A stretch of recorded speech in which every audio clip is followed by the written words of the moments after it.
Gotta go. Girl talk.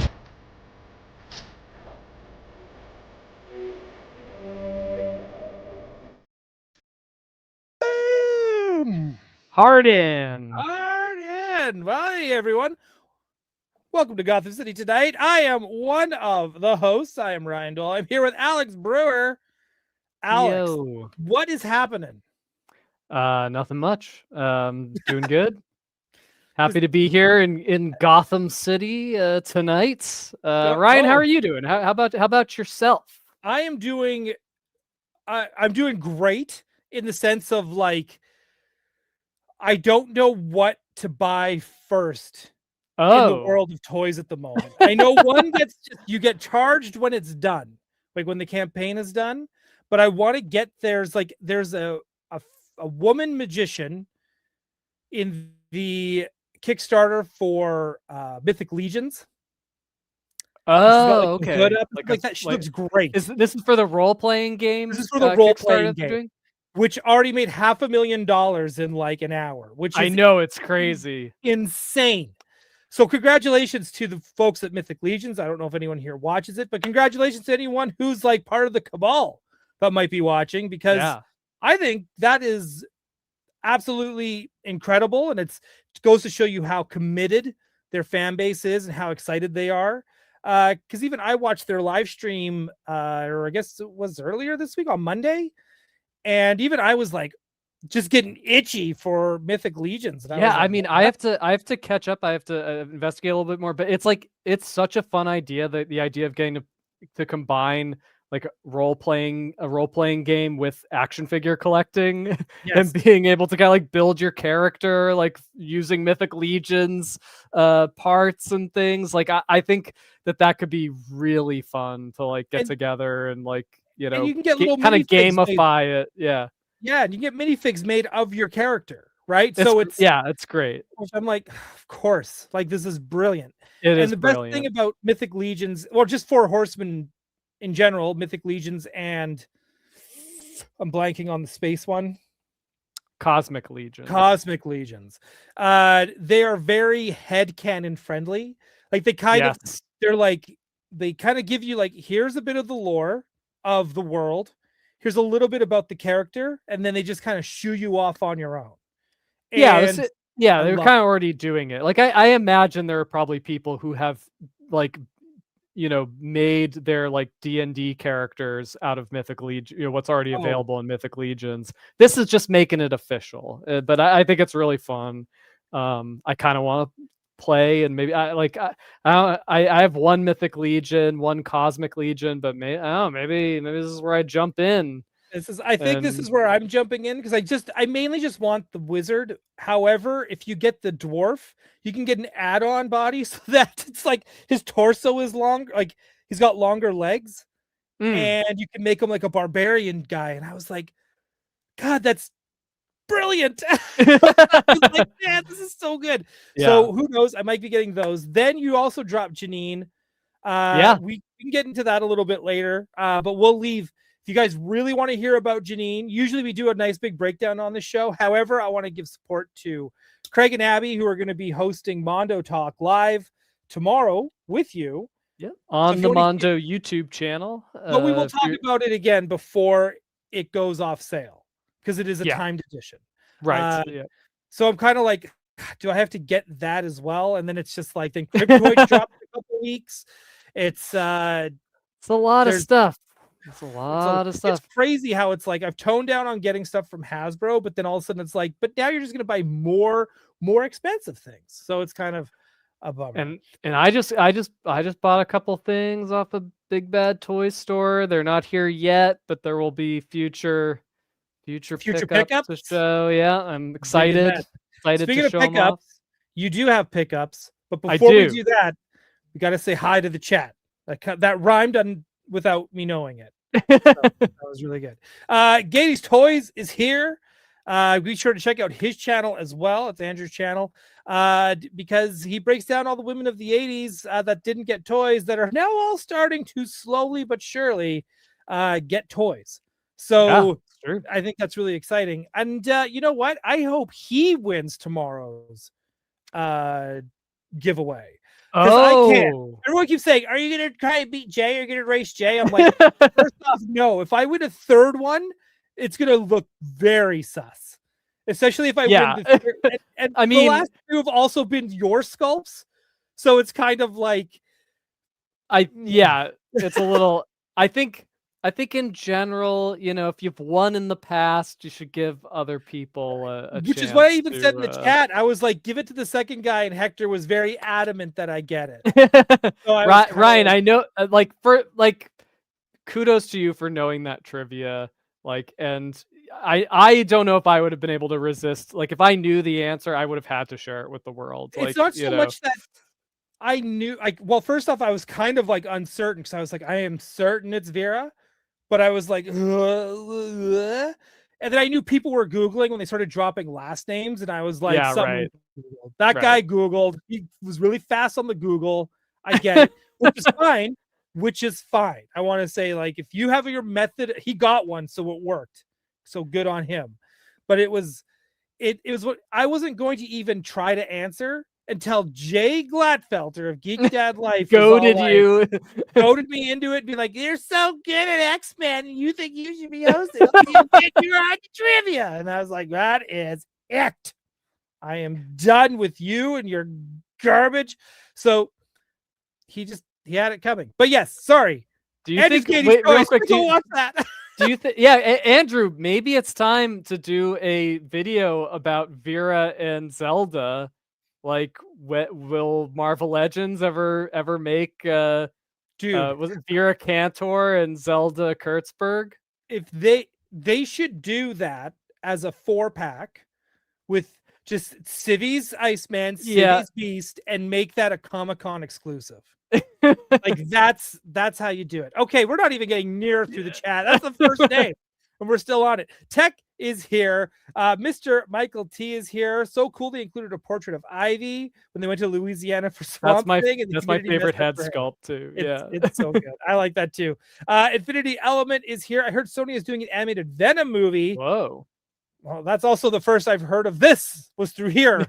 So, I mean, sure. They should do it. I mean, dude, Sony has access to so many Spider-Man characters. I feel like they're trying too hard to make this live action connected universe, which I believe they're scrapping. And they should really be focusing on their hot ticket right now, which is animation. But yes, Detroit Dave is here. All this Batman animated series talk lately got me itchy to dive back into the line. You should do it. Just do it. The Culture Vulture 8118 Cougar McGillicuddy is here. Video Power Gaming is here. And he wants to see Tom Rozowinski talking about these toys with you. I know that would be great. Tom doesn't like to come on these shows a lot, but he did do a couple months ago. He did a great interview with Dave Wheeler on the Dave Wonder channel. Yeah, Dave Wheeler can get anybody. We yeah.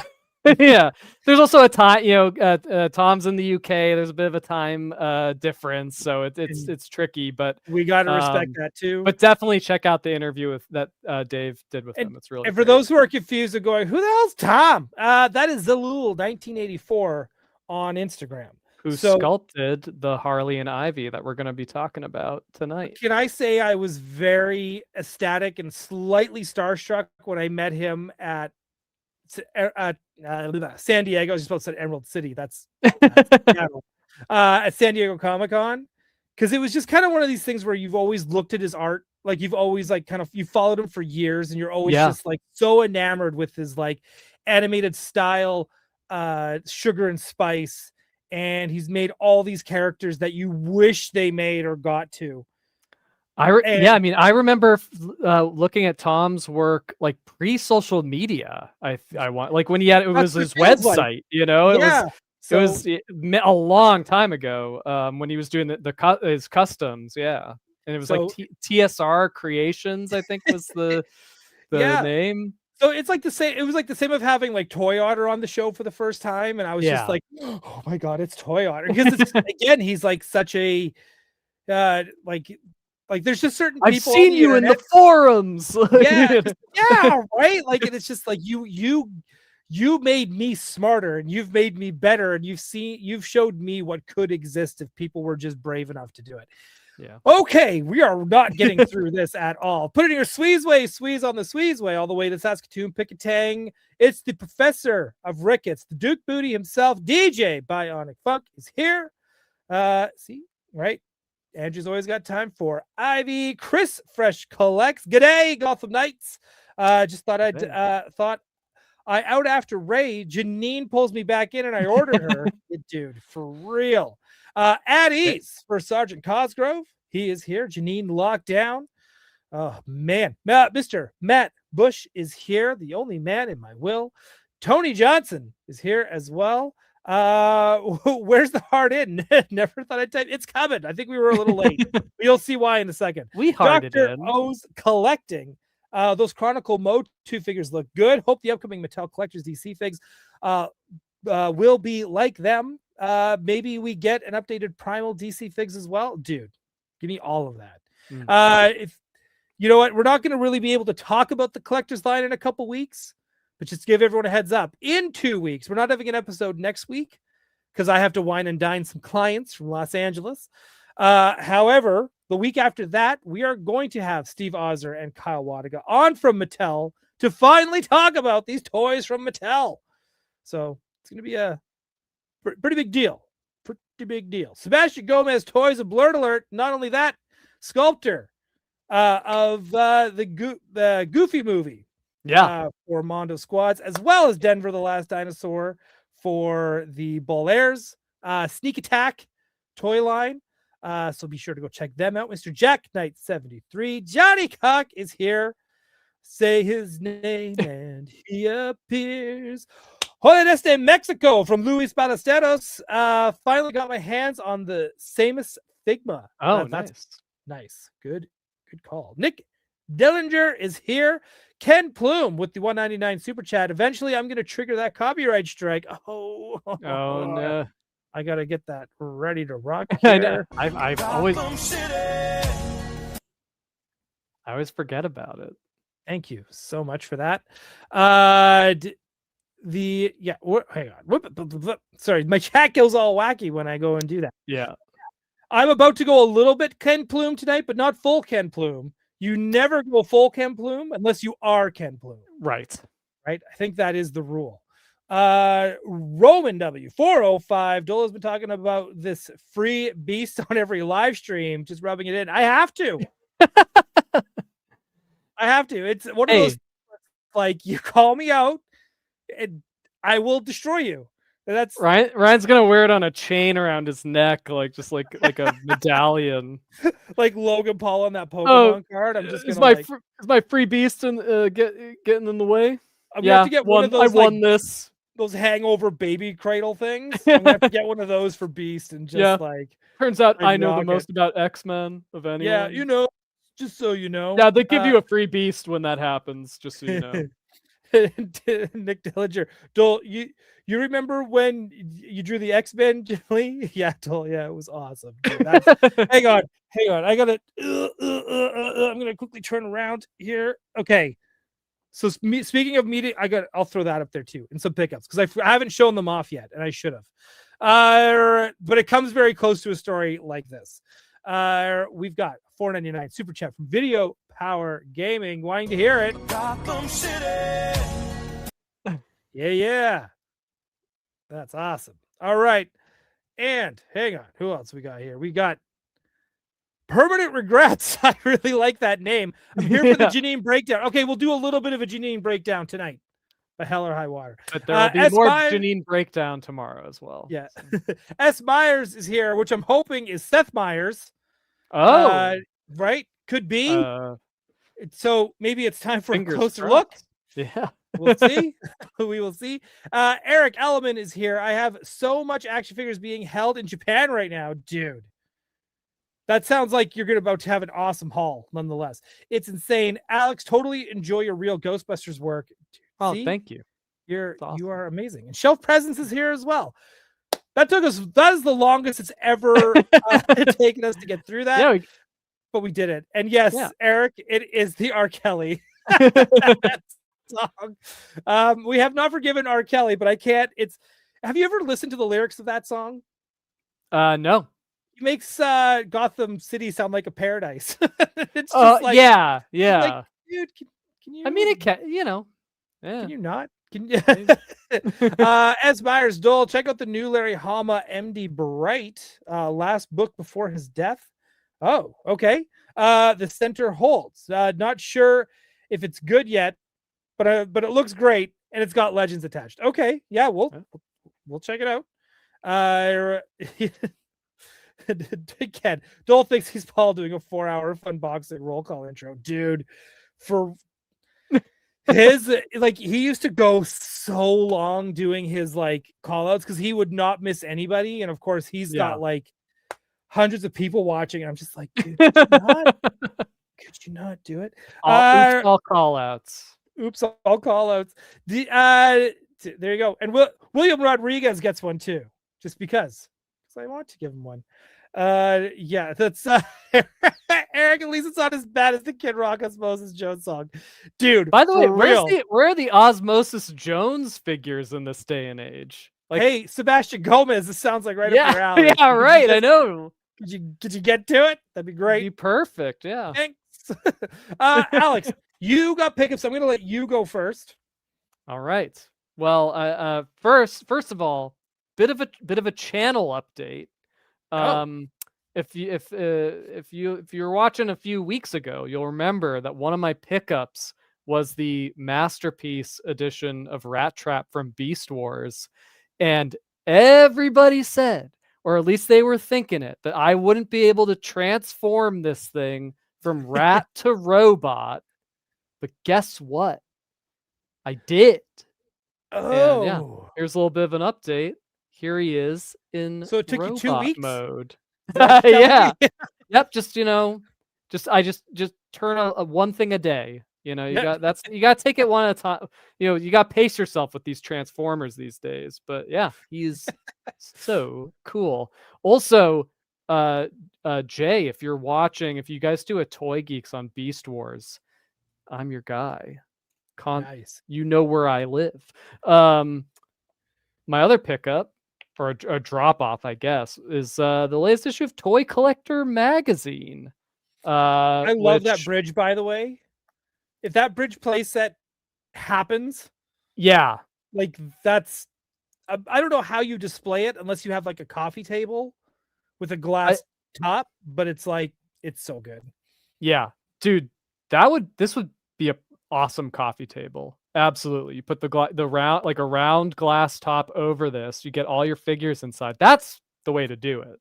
That's the way to do it. And you don't need to if you're out of space in your toy room, it's that your living room is now display. My dad's also a huge classic Trek fan, so yeah, this is awesome that they're doing this.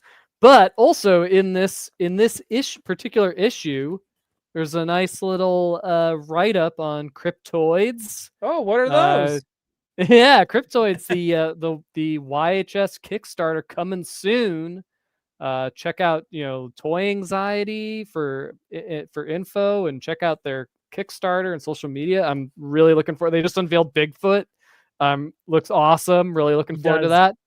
There's a little article on the making of the HasLab Ecto 1 with prototype shots. This is actually a cool. It looks like colorway. It's like when they first buy it, right? I dig the yellow windshield. Yeah, it looks it's weird how the yellow gives it that weird Kenner look, even though I think it had a blue windshield.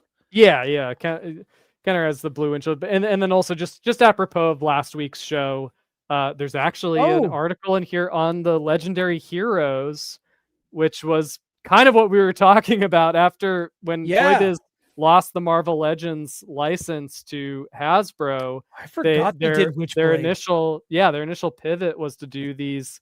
They did 2 waves of Marvel Legends style figures of indie characters, dude.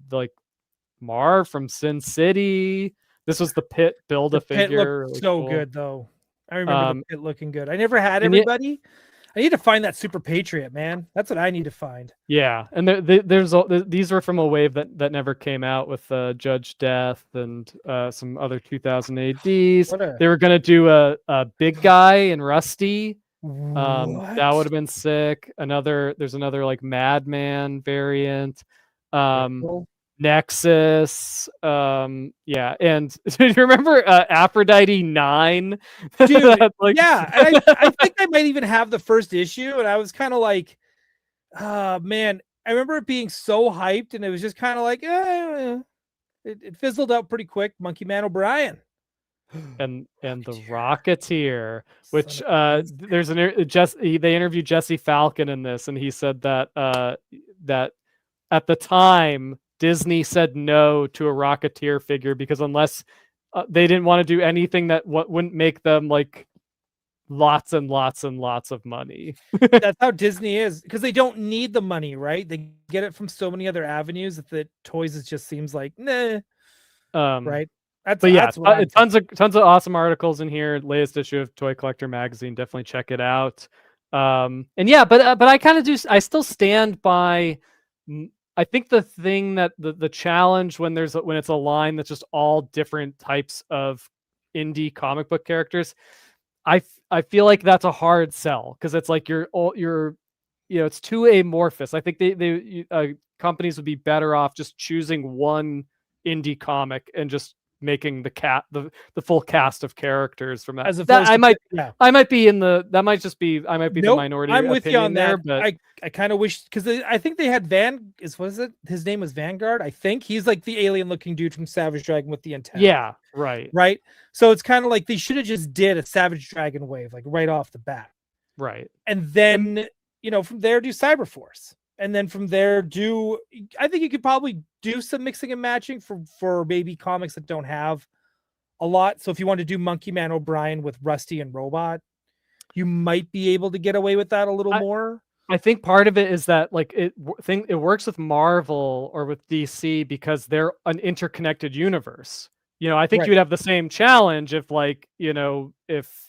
Spider-Man and the Avengers and the X-Men didn't all live in the same New York City, but weren't in each other's books. But when you have like all these different it's like that those figures don't really all go together, right? It's like very different audiences across the board. Anyway, we talked about it enough last week. If you want more on this topic, check out last week's show. Right. And the Roman saying the bridge is lame. Come on now, raise your standards. I'm like, I think it's cool. Wait, what would make it not lame? I love chairs and switches and screens. And the more retro future, the better. Did you know that these were just like the buttons were just like ice cube? It was like resin put into like ice cube trays, and they'd pop them out, and that would be like the light up button for the consoles. That makes sense. Yes, we are listing. We're listing because we're excited. Give us a break. All right, I'm going to go through. So this is what I picked up at Fan Expo. I just want to give, because I didn't get to give any proper shouts because I didn't have them close by. And then I remembered that I moved them closer so I could have them close by.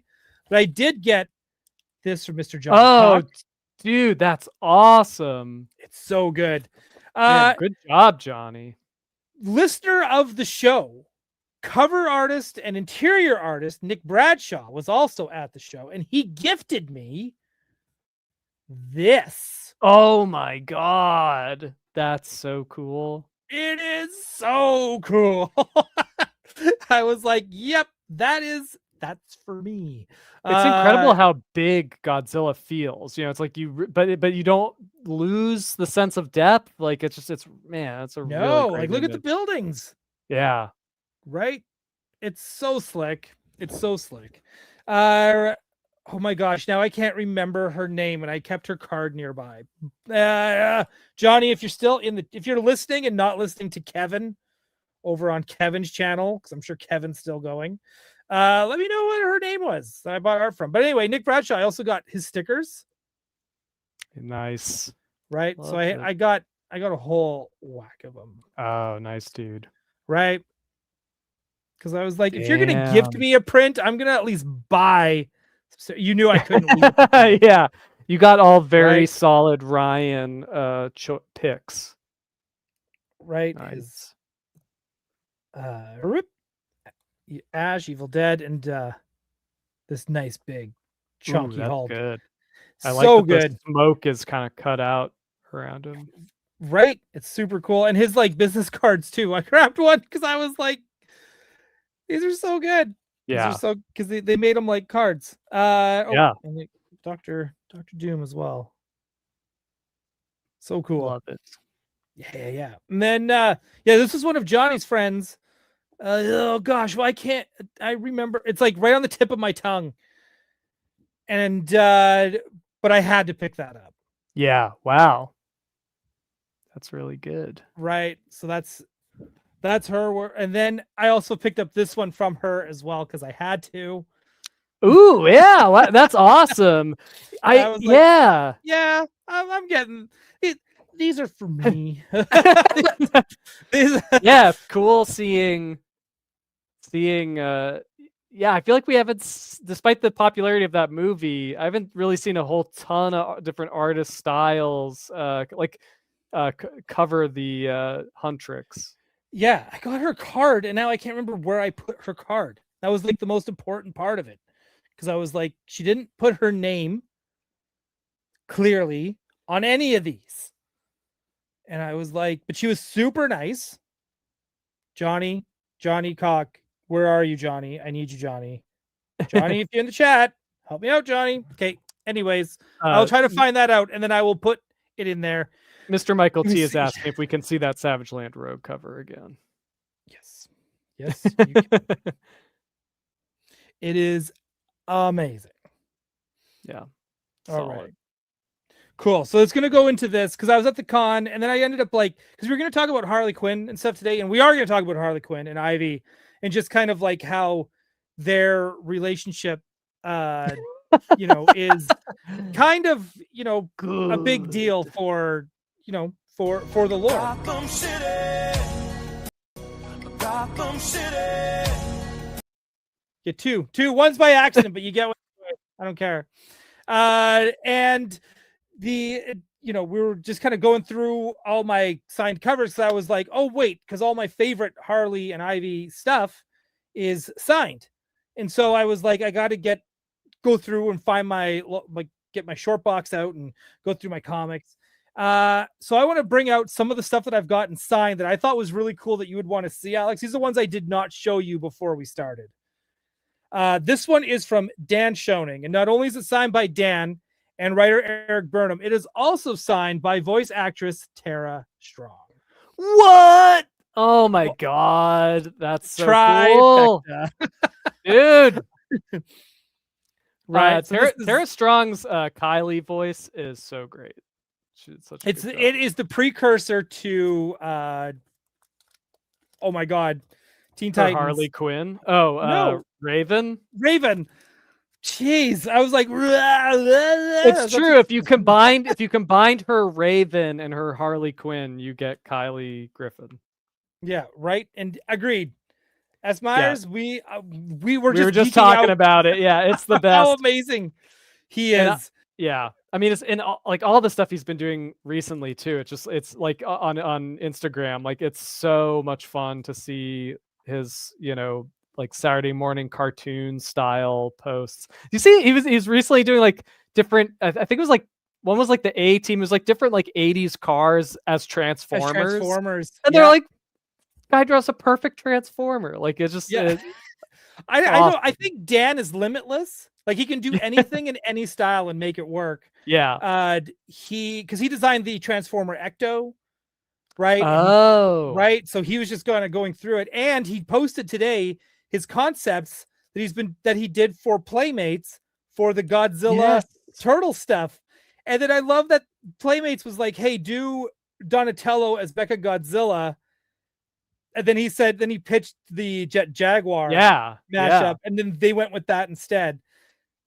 So cool. And speaking of Dan Schoening, this is a sketch cover I got done by Dan of Gwen Spider, as opposed to Damn. Spider That's Gwen. awesome. And I was like, this is what I want. And I was like, and he was like, I got you. See, and that's all I had to say. And he knew exactly what I wanted.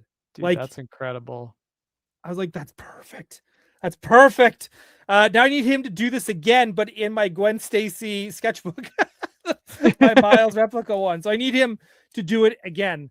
The other, oh wait, okay, couple more and we'll get on with it. We'll get on with it. See, I told you, not trying to go full Ken Plume, but we're gonna go Ken Plume. This is my Wonder Woman cover done by Dean Yeagle. Whoa, dude. That's a great Wonder Woman. Dude, so good. If you don't know Dean Yeagle, look up Playboy Comics.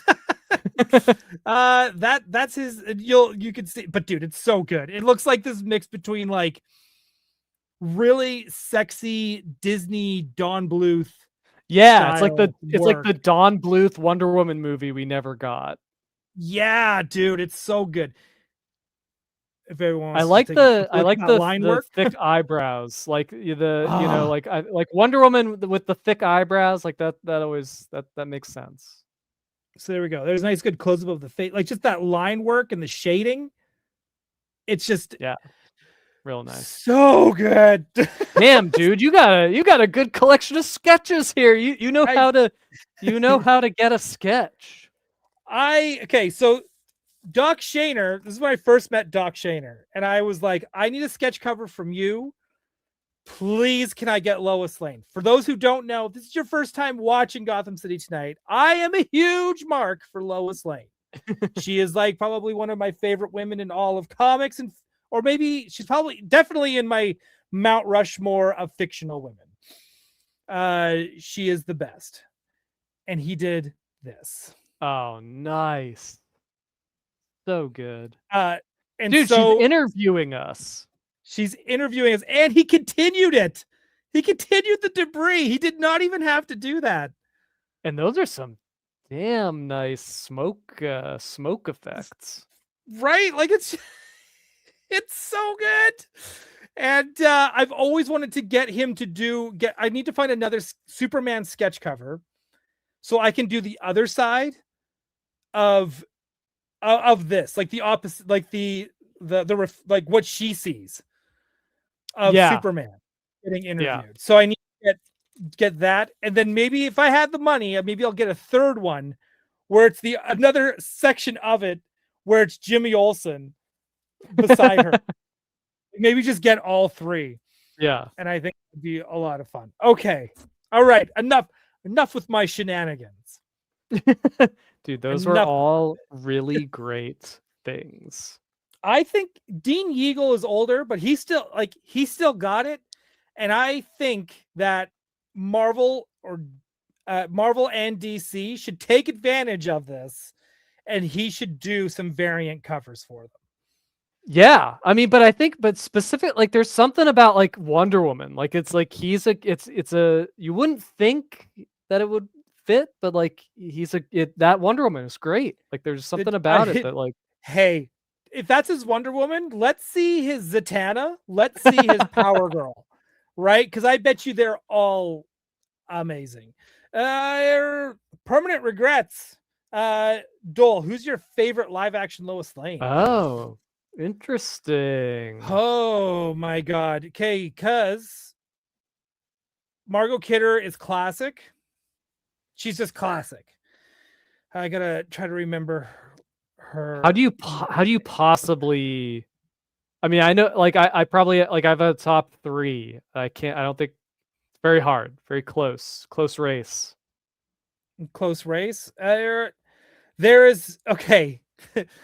So one of my first crushes of Lois Lane was obviously Terry Hatcher because I was a teenager and she was like hot. So it's like, and they really like, and again, like those shows like The Nanny and Who's the Boss and Lois and Clark are like, those shows are always more fun when there's the sexual tension. And then once everyone kind of hooks up, it kind of loses its charm. And at the same time, it's done. You also can't have it go for 6 seasons of will they, won't they, because you get tired of that too. Yeah. Right. Yep. So you need to like, but I felt like that peak time of Lois Lane, great. I will also throw this one into the mix because I also think she's so attractive. Erica Dunance. Oh, Gay's Toys. So he just said it. Yeah. Erica Durance. Yes, from Smallville. Holy moly. she is a very, very attractive. Yeah, she's very attractive. I've never seen Smallville, but I know the reference. And man, I have to give it to Rachel Brosnan, like the latest one. Yeah. I think if we're going live action, she's right. I don't think. I can't imagine a better job. I mean, she's perfect. She's perfect for Lois Lane. Perfect casting. Right? She did a great job. And like even now, if I think animated Lois Lane, I think, and again, someone just said recency bias. Who said S. Myers did recency bias? This might be recency bias. I really, really, really, really love the Lois Lane from My Adventures with Superman. Yeah. Not live action, right? But not live action. I said for animated, but for animated, I love her because she's got that. She is really smart, and I love that she is into Clark and not into Superman, and she figures it out, and they made it still work. They still made that whole will they won't they work for a while, and she's just really well done. If you're doing a new take on Lois Lane, I felt like she was really well done with that. That's it. Those are Brosnan, right? Well, that's the lowest list. Alice Lee, that's Lois Lane. It's all good. There's our Lois. We love our Lois out here. Now, who's your favorite? Lana Lang.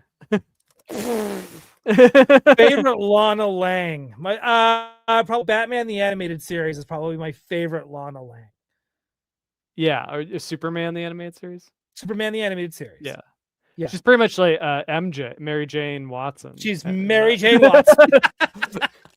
Right? No Amy Adams love from Roman. Unfortunately not. I think my expectations were so high on that movie because of the casting.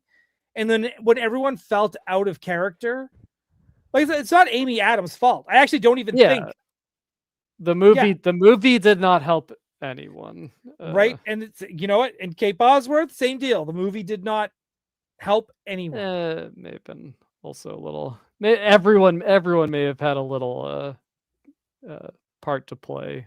Right. Correct. That's a problematic movie, except for like 3 of the main characters. Stay tuned, folks. I like that. I just like saying that. And a good howdy. Good yeehaw. Stay tuned. All right. Okay.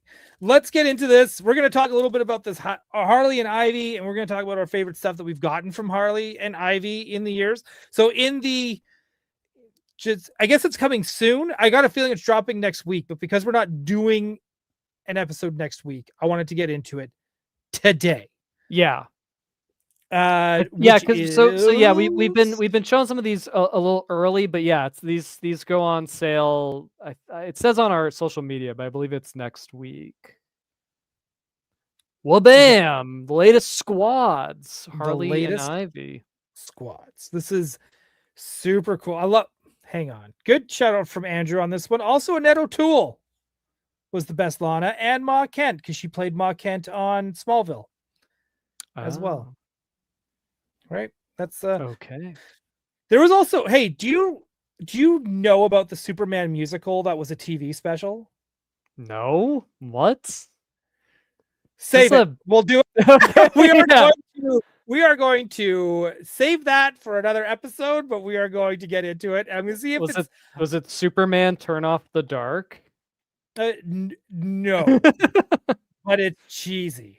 And we're going to get into it. Yes. Hang on. Yes. With Leslie Ann Warren. Wait, who did Leslie? What was Leslie Ann Warren in? She's in a few things too. Was she in the musical? Leslie Ann Warren. Right. Because she plays Lois Lane in the musical. Oh, okay. Right. What else is she in? She's in Clue. Yeah, I mean, I just was wondering what Superman thing she was in. That is I'm gonna see if it's like. Hang on. Sorry, I Hey, have like gone completely off. She seems like she'd be a good Lois Lane. Yeah, she is. But we're gonna get into that. We're already so sidetracked. What the hell are we doing? what are we doing? It's just nice that someone else knew what I was talking about. Okay, Harley and Ivy squads. Explain to me first, like I'm brand new, like I've never seen the Mondo page before. What is a Mondo squad, Alex? So a Mondo squad is like, it's kind of like a customizable maquette. They're plastic figures. They're usually kind of on like the larger side scale wise. They actually, I will be right back. I will get a demonstration tool here. Okay, so while he shows that off, I guess I'll tell you a little bit about the show. Show came out a few years ago, and it was really hard to find to watch in Canada. That's all I really remember, is how hard it was to find the show to watch it. But man, it took me myself a while to get into it. But go ahead, I digest. Alex? This was one of our first squads. This was the Daria and Jane. And the name squad is because there's like you get multiple figures in the set. Because the idea is like these are characters that are always associated together, or it's like, and so rather than making you wait a while to build your collection, you kind of get a good start to your collection right off the bat. And as you can, so they're plastic. They're very high quality paint applications. Like it doesn't really show up as well on screen, but there's like a really subtle kind of like airbrush shading to these. And the articulation, it's more about like animated accuracy and like having kind of like a like an animation maquette that on your desk. But it does, they do have swappable parts, so that allows you to have a little bit of articulation for customization. And so like if a figure has like crossed arms, you'll be able to like take the arms off and put crossed arms on.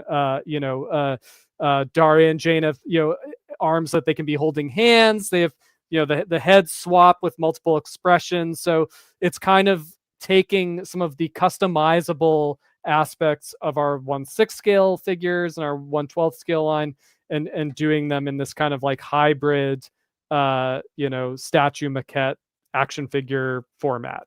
And yeah, they're these are kind of, they're slightly bigger than than your average figure. So it's like, usually in the 7 to 8 inch scale. I don't recall exactly how big Harley and Ivy are here, but I think they're consistent with that. This is, and yeah, they come with all the stuff you see here. And you need it. You need all this stuff. The head sculpts here are amazing. By the way, these are so good. This is as stated previously. Shout out to Zelu 1984, Tom Rezajowski. Incredibly talented. In fact, he just the DuckTales figures that NECA just showed off at Toy Fair. He sculpted a bunch of those. And yeah, he sculpted Harley and Ivy here, everything here. And not only does he sculpt, but he paints. So he also did the paint masters for these too. And yeah, he just did a great job. It looks like the show brought to life. And yeah, very, very cool stuff. If you guys ever get a chance to do like Batman animated series squads by Zalul, can he just make just a Summer Gleason one squad? just do that. Veronica, just Summer Gleason, Veronica Mars, and who'd be the we do Summer Gleason, Veronica Vreeland, that's it. Mayor Hill, Hamilton even if he just Hill. did the women, like could he do like Barbara Gordon and Selena Kyle, Mhm. and like just in their civvies, like just Was it Mega Mom from the Mega Mom, Harley Quinn getting ready for bed in the little like tank top and shorts. Can we get that? Can we get that? Whatever. That sounded really thirsty and desperate, but I don't care. Yeah. I want it. I want it. Dude, these are absolutely like I can't get over these, but these are so good. This is why Squads to me is like so appealing, because not only am I just a major huge fan of animation and comic books, the fact that, like you said, these are like maquettes, so these feel very on model. Yeah, Like that's the like whole. they That's just popped out of the show. Yeah, the name of the game is On Model, because a lot of these animated, and again, you bring up Batman the animated series, like a lot of these animated styles, like articulation, it's they're not designed with articulation in mind. So like no matter what, you're gonna have to like sacrifice some bit of accuracy to make them move the way an action figure does. But at the same time, like just having it as a statue, it's like, well, now you don't really get that like participation. You don't get to celebrate like all the different like aspects of these characters' personalities and iconic things from the show. So like this is like a nice happy medium in my opinion, where you get to have some of that playful engagement, but you're not sacrificing anything by having to cut it up. Dude, hang on. I'm with Andrew on this one too. Workout Bruce and Dick. Just short shorts and towels. I mean, just even like regular, Bruce Wayne and Dick Grayson, like, with Alfred, just, like please, in the in the living room with like the popcorn and like and again, great Ghost on the TV. Like Tom is the only one too who has that in his collection because he made them. Yeah. Like it's so good. Oops, I just dropped my phone. Yeah, if you're not familiar, if you're watching this and you're not familiar with Zelu 1984, like, and you like Batman, like check out his Instagram. Like he has, the most like comprehensive, like, custom collection. Just every character, every version of every character has ever been on the show. Yeah, like they look so great, but I love that Ivy hair with that's kind of like, humid out. Yeah, this is great. This is a great photo. Right, these are so good. It took me, I was about to say this before you got on, when this show started, I had so much trouble getting into Harley's voice. Oh, it wasn't like, right, it wasn't Harley's voice, because to me that's more iconic than the costume. I've stated that before, like the voice. Yeah. So when it's not that, or it's like very subtle, it's just like, who is this? So it took my brain forever to like click in, and it was because of the other villains like Kite Man and Bane and all that got me like really into the show. And then once I got past my own mental hurdle, because it wasn't the show's fault or even the voice actress's fault. That was a Dole problem. It was not a show problem.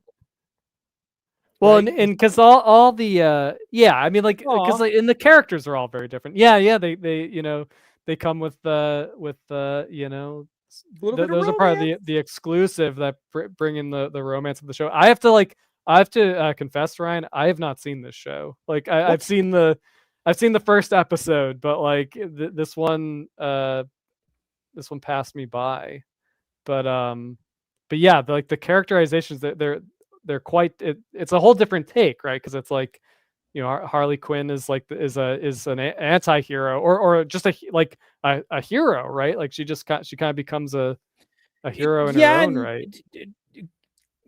Watch the series.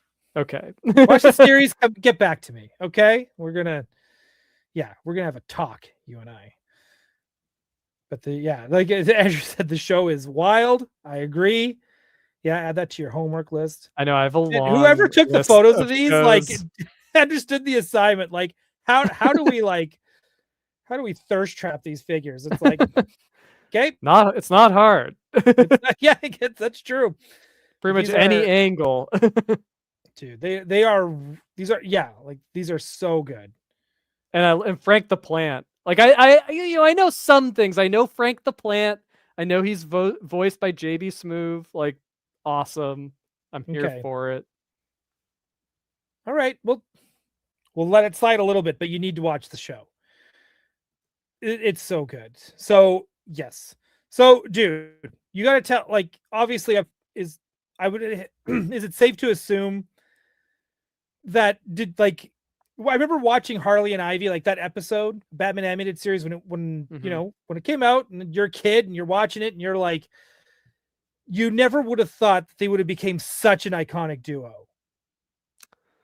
Right? Even though the episode itself is because iconic. Harley was such a new character, like right. But now her and Ivy and their relationship has somehow become completely evergreen with the property. Yeah, I mean, it's there's something about it just worked. Like Paul Dini, like he had the sense. He was like, yeah, these two. Like, I mean, I think a good writer can, like, they know, they can intuit when putting two characters together is going to be interesting. And they have that, that kind of like odd couple, Thelma and Louise personality dynamic that they complement each other well. They bring out more interesting aspects of each other. And I mean, because it's like it's a play on Holly and Ivy, right? So it's like it's probably like it was like a pun, created the idea for the show maybe, but it worked. Like it just their voices just worked well together. Like seeing and I think it was important for maybe that's the reason why Harley Quinn has sustained to this day, is because even in the animated series they kind of took her away from just being the sidekick or the henchwoman for Joker, and said like, no, she can think of her in this context now, like as like a crime duo, and that gave the character more dimension, and yeah. Great. Well, I love how Ivy kind of like calls her out at some points, and and you see it in other episodes too, where she kind of calls her out on like her codependency to the Joker, meanwhile trying to give Harley her own codependency towards her. Like, I mean, well, yeah, I'm going to totally play the pun here, but Ivy is also toxic in this relationship in her own right. Yeah, but sure. but not as toxic, but not abusive, even though she does call her like an idiot and stuff too sometimes. It's actually that, thinking of the Harley and Ivy episode, it's very similar to Thelma and Louise. That's one of my favorite. It's meant to be, isn't it? Yeah, and that's one of my favorite movies of all time. But yeah, I think it's the same dynamic nearly. It's so good. I'm going to show this one off. I'm going to Ken Plume this one here for a hot second, but I need Ken Plume to finish this for me. Ken Plume has to help me out to make this happen, because speaking about Harley and her relationships, I do have a first printing of Mad Love. What? Oh my God. And I do have it signed by Bruce Timm. Oh, and I do have it signed by Kevin Conroy. Holy. And I know. I was Ryan? This is one of those things I brought with me as well when I went to go stalk the set looking for Arlene Sorkin. You should have that on you at all times. Well, I'm always waiting for Mark Hamill to be announced as a guest at Star Wars Celebration. Oh, because this is what I'll get signed. I'll be like, no, you're going to sign this. I don't care. This is what you're signing. But I need Paul Dini to sign this. Dude, you do. I truly do. But this is like one of my favorite Harley things. And for the longest, when I was I should have brought it out. Hang on. I don't think I have it signed. I think that's the problem. So it's not in my signed box. There's the first appearance of Harley in Batman Adventures with her and Ivy and Batgirl. Yes. So there's that a very valuable comic nowadays. Right. So it was one of those things that it's one of those comics that I bought when it first came out, because again, just like the rest of us who were big into animated series, anything that came out. Do you have that one? Yeah, I have that issue. One. Yep. Really? Printing. Yep. I bought it when it came out. Damn. Dude. So all of these I bought. Hang on, because I bought all of these when they came out, because when Harley Quinn stuff came out in the 90s, it was so rare. It was I remember the figure. But that figure ain't worth nothing. The figure ain't worth Not nothing. and that's probably like the first ever merchandise. Which is funny because I brought this out too, which is the Hasbro Toy Fair catalog from 1997. Hang on, I guess I should embiggen in here. Let's do this. From 1997. I knew I should have set it up my upright. Wait, why does that Look kid? That down. kid, he has got an X-wing, Lando Calrissian, and a dinosaur. Oh, and the Batmobiles there too. Because I was like, it's two Star Wars things, and then just a dinosaur. But I mean, that kid. That's that. How do we not have that movie yet? A movie that has like a T-Rex, a Batmobile, and Lando in it. So I think one thing people kind of forget about is that in 1997, the Microverse came out for Hasbro, where they were doing their own micro machines, right? So I have this Batman playset here because I was able to find it. Oh, it's so cool. I have the mech suits from Superman, and I bought these ones specifically because it came with a Lois Lane. Yeah, it looks really good. I have the Batman villains set. Dude, I didn't know this existed. Animated series. Yeah. Yes, micro machines. So, but they're called Microverse. And so that is like, that's a Harley Quinn figure. And I was like, well, gonna need that. But they did a bunch of stuff. Batman and Robin, Batmobiles, from all the different series.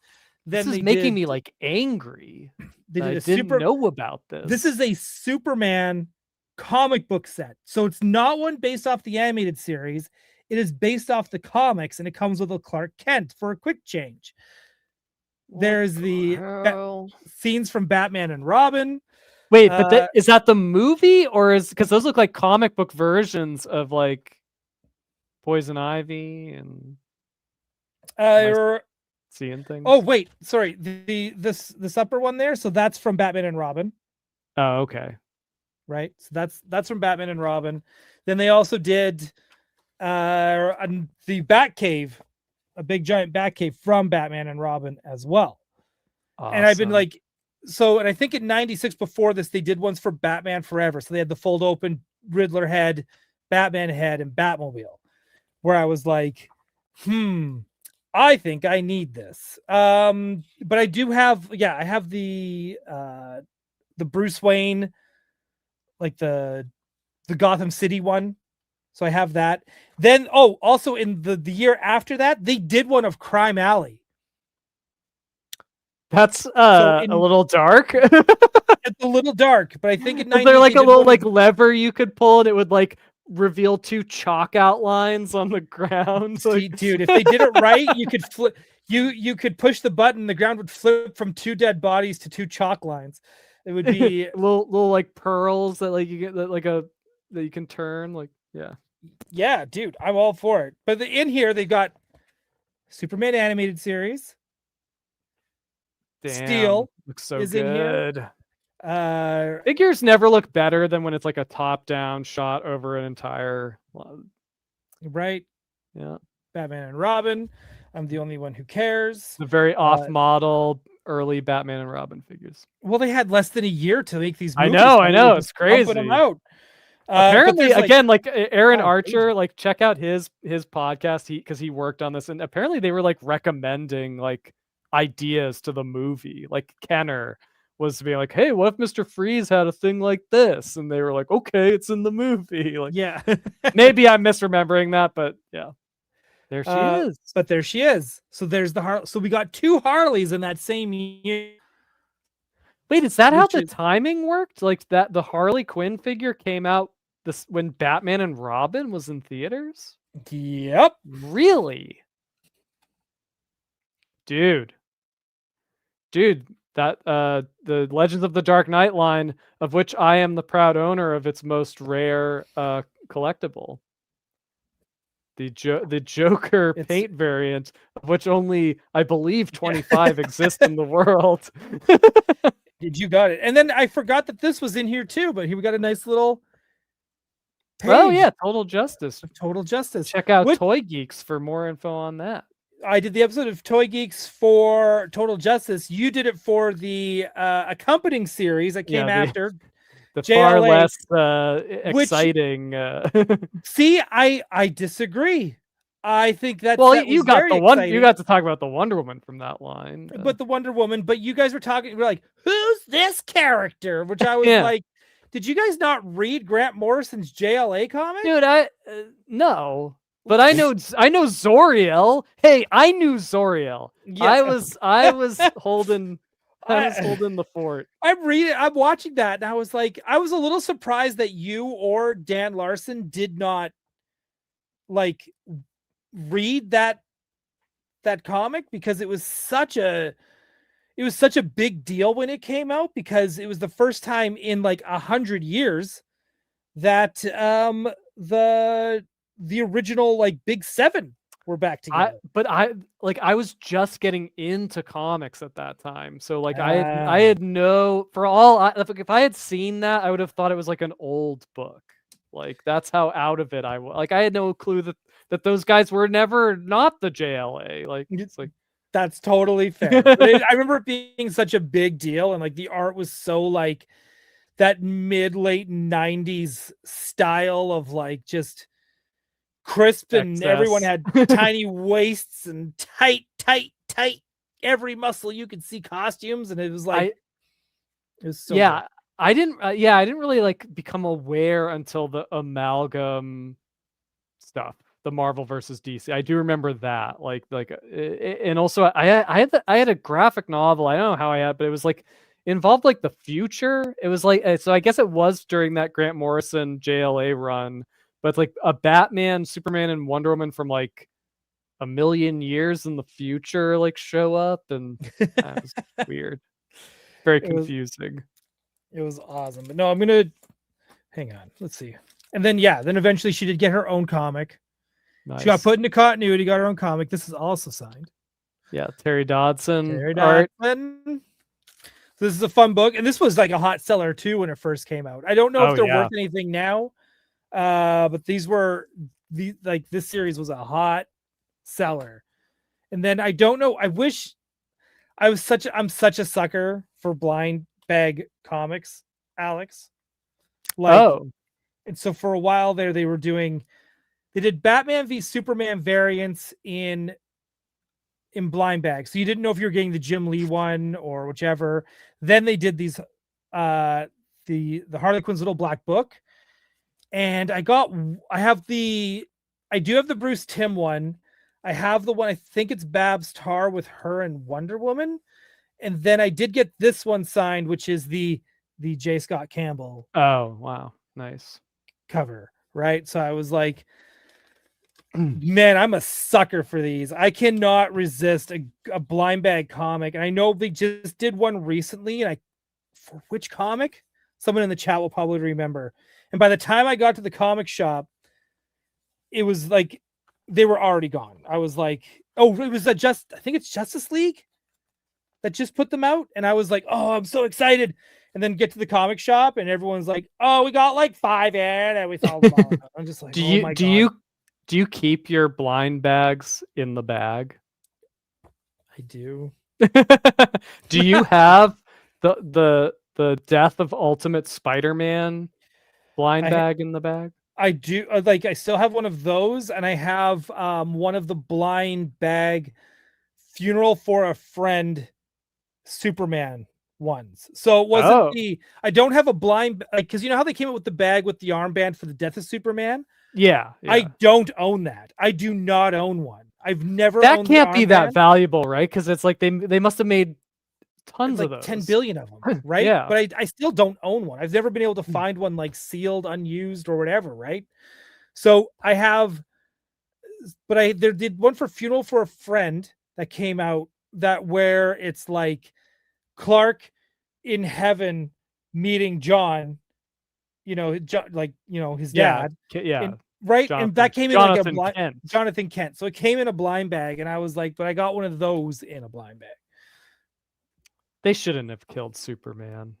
Just gonna say it. No, I'm glad they did. That was a mistake. I'm glad they did, because we got Steel out of it and Superboy. So I am have Superman like go missing or he goes off world, and they're like, well, what are we gonna do? Superman's like he's on a long journey into space, and we have no Superman here on Earth. What are we gonna do? And then you still get your 4 Supermen. There's no shock value in that. There's no shock value in that. If anyone is shocked, if anyone thinks that DC is actually going to kill Superman and he's going to stay dead, it was a different time, shock. Right? You gotta remember, that's like it was on the news. It was pre-internet. It made such shockwaves that they would do that to a character, because at that point that wasn't a common gimmick like it is now. Like anytime they want Spider-Man sales to go up, Spider-Man dies, and we go back to Amazing Spider-Man #1, and it's just like, it's been 3 months, and they're like, yep, we're doing it again. Just like, and it's gonna be bi-weekly. It's just like, oh my god, just stop. What's crazy is it's not even like emotional. Like you're reading it, you're not even like he just like he gets like beat up a lot and dies. Like they don't even have their like a Superman is one of those characters where like if you want to do like a Toy Story 3 kind of thing ending with him, you could get some tears out of eyes. I mean, I tear up at still reading the end of All-Star Superman. That is the right way to tell that story. Like Grant Morrison, he got it. Hey, but like the death of Superman, like dry as a bone. Listen, eyes. That's when it happened as well. It wasn't just like for shock value. He was supposed to return like in 2 months, not in like 5 or 6. But because it made such a ruckus in the media, they got kind of cold feet. They got cold feet about it, and they had to like draw it out. So I was really planned for it to be like that. But I will say this, you're right, that where it's like the part leading up to him dying and he dies, you're kind of like, because it's already called the death of Superman before he even dies. So you're kind of like, you're already braced for it. What didn't brace me as a teenager, as a young tween, was the funeral for a friend. That is what got me emotional, because it was that was like the first comic that actually made me cry, because I was like, holy moly. And it wasn't even so much that of what the other heroes felt. What got me, even as like, at like 11 years old, was the fact that Ma and Pa Kent could not even attend their own son's funeral. Like, it's just like, that was a good that was a good touch. And I believe that issue was written by Louise Simonson, and so she brought a little bit of humanity to the picture.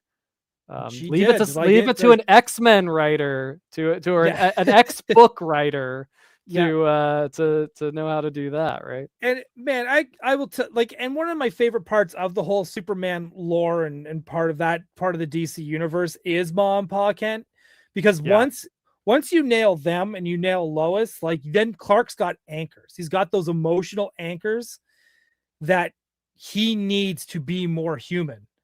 Yeah. They are integral to, it's like them being alive and raising Clark is as integral as Uncle Ben dying for Spider-Man to become that's a full potential. Yeah, it's a good, or Bruce Wayne's parents. Yes, it's like the reverse. Yeah, it's like, so it's always kind of like, they're the best. Like, and again too, like it's his loving parents, his loving, accepting, woke parents that ways for him to be the amazing person he needs to be. Yeah. We totally went off. We have not. Yeah. What were we talking about? I just remember. I remember DC Batman the Animated Series Micro Machines, and the rest is a blur. After the rest is a blur. I was trying to get to like the first Harley Quinn figures that came out, and but anyways, I want to know, like, what was for you, like, what was like your first big like Harley, Ivy, or just Harley or Ivy just in general, like big impact for you? Was it also animated series for those characters, or? Oh yeah, I would have. Yeah, like my entire introduction to Batman was through the animated series, because I had kind of missed. I was too young when the first Tim Burton movie came out, and still too young when the Batman Returns came out, because it had gotten a little more, even more mature by that point. But so animated series was like my full exposure to it. And it's funny, Harley Quinn, like the whole, like Joker and Harley Quinn definitely like creeped me out as a kid. So initially I was kind of like, I didn't like, those episodes would come on and I would just kind of be, and it'd always be like a surprise, you'd be watching it, you don't know who the villain is, and then Joker would just show up. You just like walk out of the shadows and you'd be like, oh god, it's a Joker one. And I remember there was an episode where, I don't know if it's the man who killed Batman. They definitely do. It's either the Joker's favor or Man Who Killed Batman, but like Harley Quinn shows up, and because they're antagonizing some hapless dupe. There's always some like poor schmuck that they're abusing. And so Harley Quinn shows up as Harleen Quinzel, like not in costume, to pick up whether it was the Joker's favorite guy or Sid the Squid, and she's like changing into her costume in the car, and it's like dark, and then you're like, oh, it's Harley Quinn, oh shit, they're going to the Joker, like, and that I remember like really scared, like freaked me out as a kid. So my like first introduction to Harley Quinn was like fear. She was scary. That's wild. Can I guess what your favorite episode is with Harley and Ivy? Guess away. It's Holiday Nights. Oh yeah, it's so good. It's so. Hey, can we get those squads of them in every outfit? I would love to do that. Yeah, that'd be really fun. That is like a brainwashed Bruce Wayne with them. I mean, that'd be fun. I wish. Yeah. Oh, go ahead. Oh no. I digress. I digest. I love the DC Direct Batman animated line, and I have the Harley Quinn expression pack. Yeah, which is one of my like favorite things that I own. I love it. So I need to go get the Batman one. I need to go get that at some point. I got to go. They're so expensive. God, they're so expensive. However, I kind of wish they did more at that. Like, again, they gave me so much, but my thirst is unquenchable. And because I always wanted Bruce Wayne and Dick Grayson. I wanted, I wanted Summer Gleason. I wanted Rupert Thorne. Yeah. There's so many characters that I wanted that we never got. I wanted like goon packs, because they started doing like the multi packs with like the Dark Knight Returns animated Robin and Batman from Tales of the Dark Knight, right? Like when they did all those. I would have loved Mo, Larry, and Curly from the New Adventures. That's the same body, just different heads. Right. And then doable. I haven't even gotten into Batman Beyond, because that one didn't even get fleshed out at all. I know, but it was like, I kept wanting like all of that stuff, and I just wanted more expression packs too. Like I was just like, oh, come on, get me Robin expression pack, Batgirl, Ivy. Ivy. Ivy would have been perfect, because they did Joker, Riddler, Scarecrow. Like, there's just so much you could never do. Yeah, that's right. Dole will never be satisfied. What are you listing on eBay? What? Message me. Make sure that you sell those to me first. Yeah, first dibs. That's the rule. Dude, okay. We are at well over an hour. We've talked a lot about, I don't know if we've talked a lot about Harley. We definitely talked a lot about Batman. But let's talk about, let's shift some gears ever so slightly. Let's quickly talk about this Janine that went on sale yesterday, because people were asking about if we're going to talk about it. I mainly want to talk about Harley and Ivy. Make sure people know about that going on sale next week. And yes, Janine can get some love. So here we go. What is probably going to be one of the greatest action figures ever to be created in a Ghostbusters toy line. is a figure that has been long overdue. And not to say that the Kenner Janine wasn't great, because the head sculpt they did for the Kenner toy line back in the would be early 90s at this point, because we got like a basic head sculpt of her in Power Pack Heroes Yes. and just Power Pack Heroes. That's it. I remember I was so jazzed when I saw that figure as a kid, because it Same. was like, she actually looks like the show. She's got the Because they kept doing hair, those, the like, glasses. I remember when the Fright Feature one came out, I was excited just for the fact I had a Janine. Like Yeah. when that line came out, I didn't know that they had, like, I remember getting Ray first because I wanted Ray because he had the goggles on. Yeah. Mhm. And then after that, it was like, oh my God, they made Janine. And after that, my whole entire focus was getting that Janine.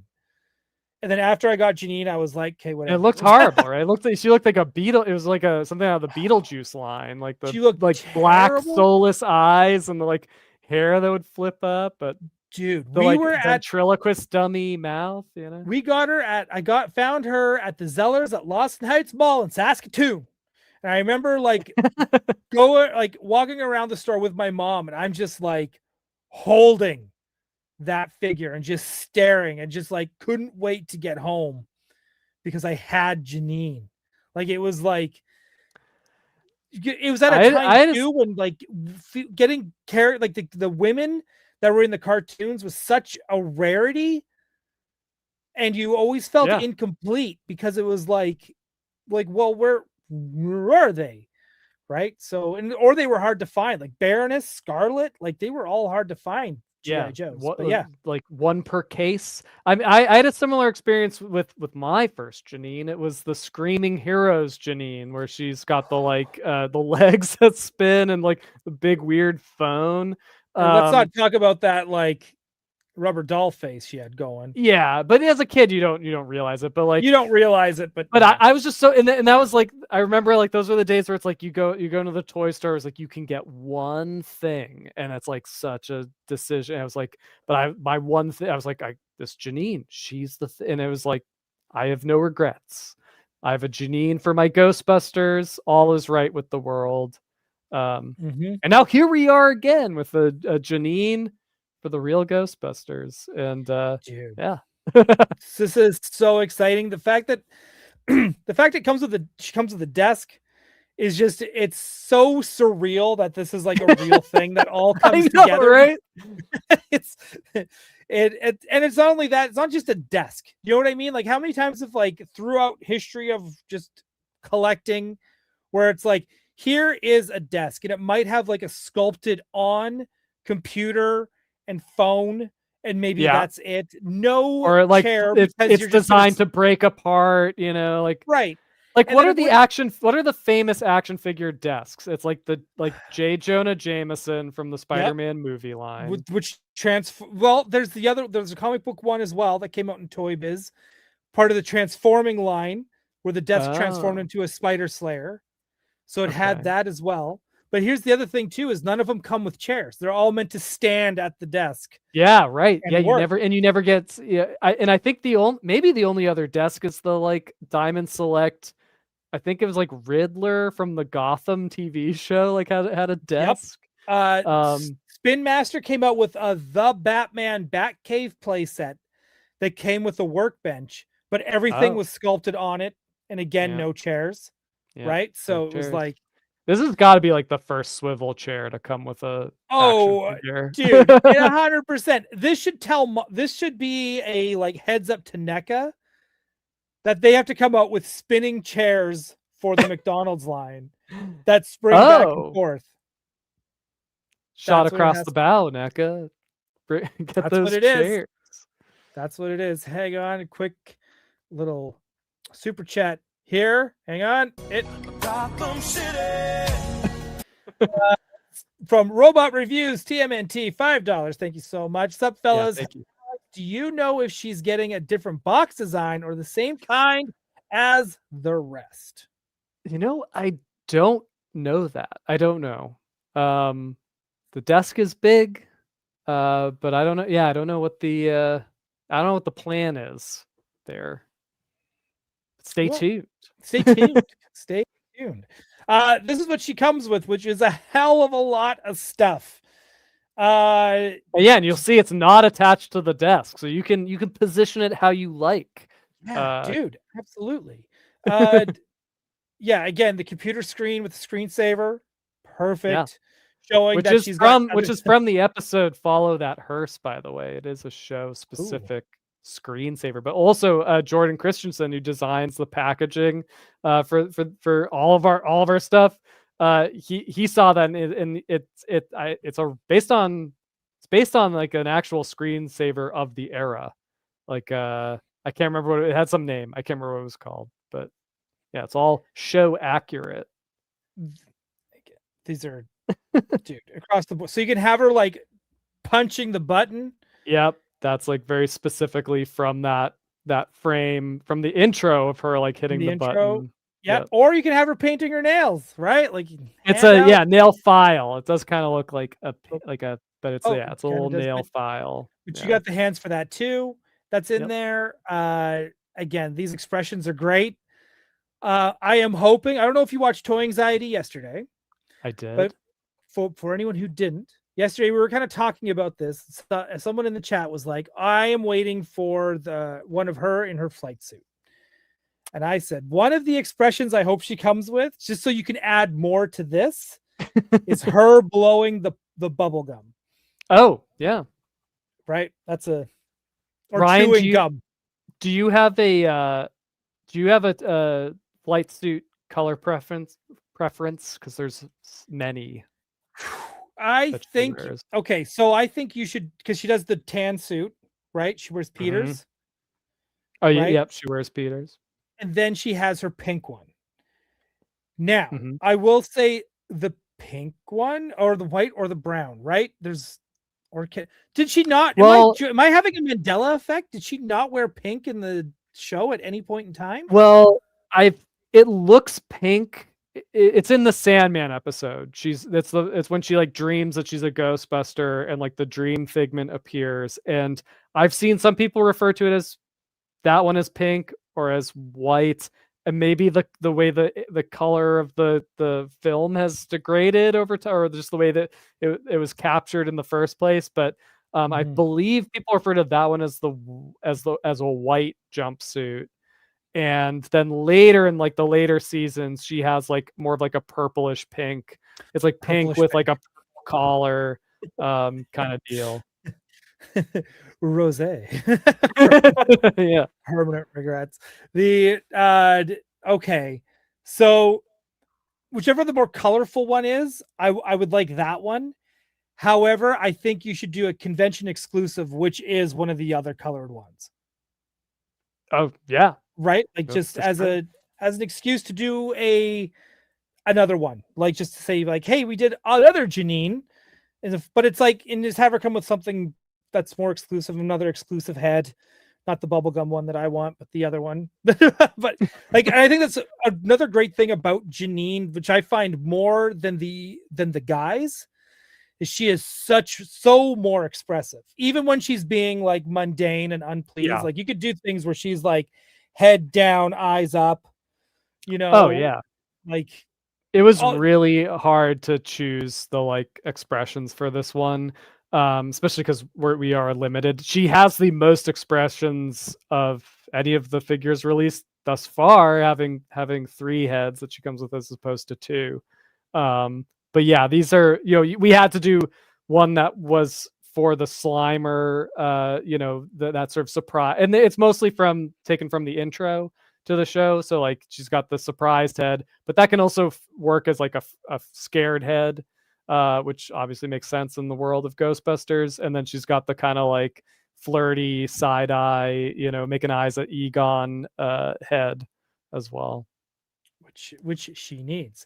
I love this, of course, the seat so she can sit down properly. Yep. So she's got that groove in there, so she can sit in there properly. The crossed legs, again, another incredible just detail to have. So good. Can you tell me about these ghosts, these companion ghosts? Yeah, so these so we didn't want it to just be just a desk. It's a desk that can be haunted by these two little guys that fit perfectly in the drawers. And they're I took them from the episode Janine's Genie. They're two of the ghosts that come out of the lamp that she gets. That's like one of the best there's so many great Janine episodes. But Janine's Genie is definitely like way up there. And yeah, these guys were little background ghosts. And I thought they were really cool. So and they're in different different color schemes, and yeah, and they can stand on their own to add to our mini ghost repertoire.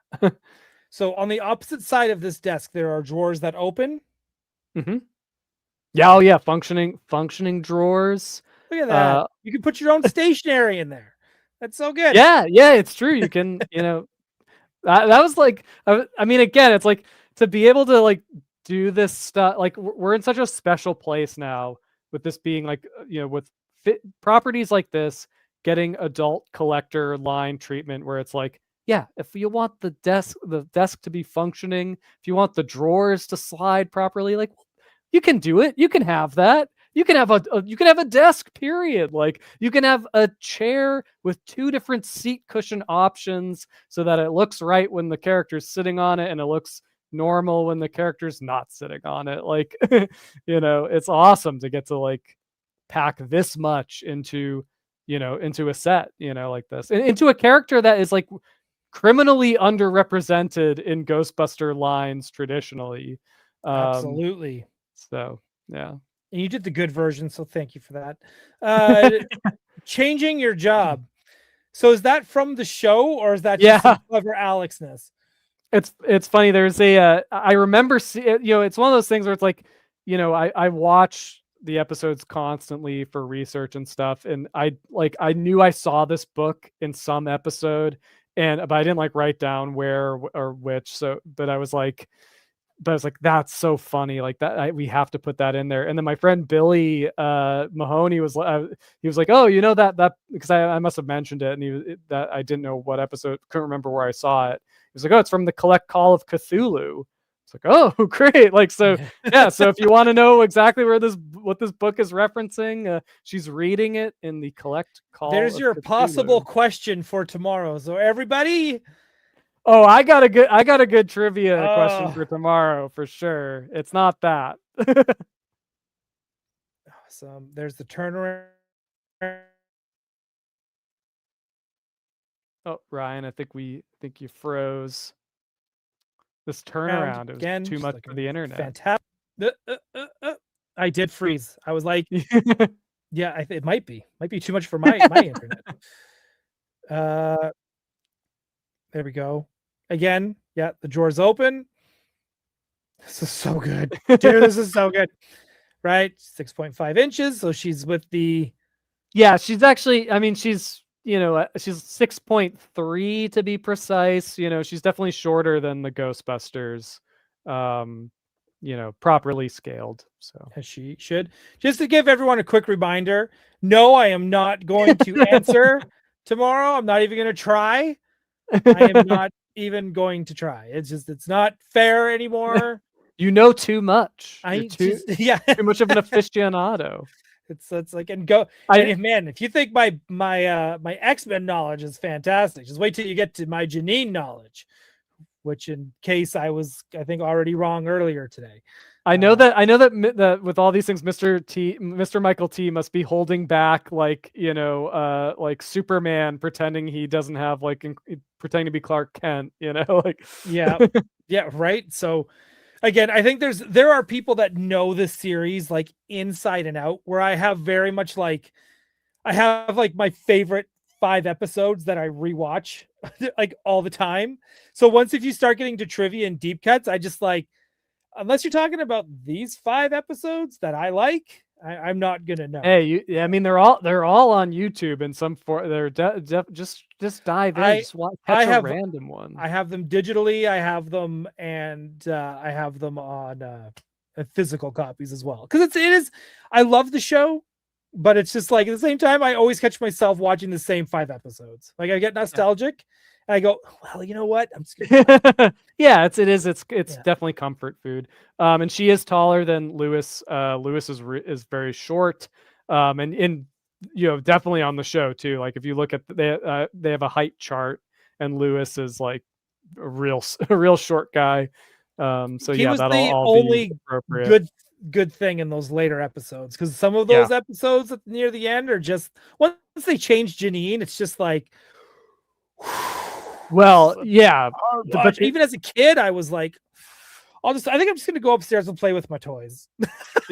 yeah, no, like for sure. But I will say those later episodes have some of the best animated episodes in the series. Like especially some of the Lewis episodes. It's like it's incredible. It's like it's beautiful animation. Not all of them. Some of the animation really sucks, but a lot of it is really great. The ones that are good are really good. It might have been a scheduling thing where it was like they started with these episodes at the beginning of the season, so all the animators get to like they're getting more notes, they're taking their time, and all of a sudden it's like the deadline comes, they're like, we got to finish 10 more episodes. When? Tuesday. It's Monday. For sure. Like, and if you check out Craig and Troy's book of the visual history of real Ghostbusters, like it talks about how like they ran out of money, they ran out of they got way behind on the schedule, and they were just like cutting corners everywhere they could. So quick note on these pictures of her glasses, and especially on like the neutral face, like her glasses are like kind of like sitting a little too far down on the tip of her nose. Like they'll sit proper, like they won't sit that low. They still sit low on her nose, but like not quite that low in the final. It'll be more like this head here. They're just like weren't pushed in all the way. So Permanent Regrets is asking, why did they change her design? Well, it's also in the book. How much time do you got? Yeah. Look, bottom line is Christians. Yeah, in network meddling. Like a child psychology group was like, oh, but not only that, a religious one. Yeah, like they did a real number on this show, and they took it from something that was like really special and really great to something that was generic and bland and motherly. They wanted her to be like their mother, and it was just like, even watching it as a kid, you're just like, no, like I think that was my biggest pushback when they gave her the change, and it was just like, well, and they changed the voice actor too. So Laura Summer did the voice before, and she did an amazing, picking up where Annie Potts left off with like the New York accent. And they like first, they did away with all of that. I mean, I will they replaced her with Kath Soucie, who is an amazing voice actress. She's like, you recognize her from half of your childhood, doing that. So she, but she did like a very kind of generic Janine voice, which is I think what they wanted. It was just like a lot of meddling that was not for the best. And the other, like, did anyone watch wrestling in 2000? Because there was a group called Right to Censor, and it just all I could think of is Ivory from Right to Censor going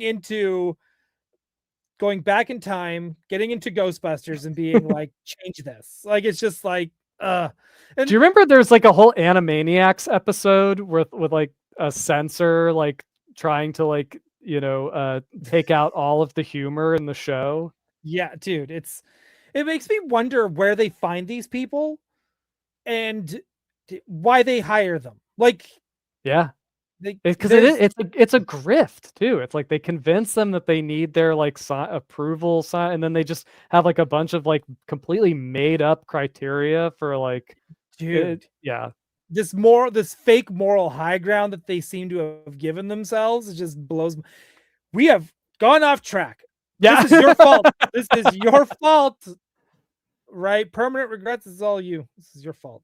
Okay, let's go back. Again, the phone comes off the receiver. Very important. Yep, it does. It's got a little bendy wire phone cord there. Oh, that's cool. Mm-hmm. Okay, that's super cool. Again, like it's like I'm so pleased that like because like working with the factories and stuff, that like just all this stuff just works. We can have a phone that comes off the little receiver, and a lamp, and keyboard with a computer monitor with a separate keyboard that's attached. We're able to do it all. It's great. Hey, I don't need this sculpted. So if you want to add in a foldable cardboard cabinet set to go behind her in with the packaging, that would be fantastic. Just gonna throw that out there. When shout out to Raul Barrero, who did a beautiful job shooting all these pictures. But yeah, he made that little cabinet set that would be hiding Peter Venkman's office.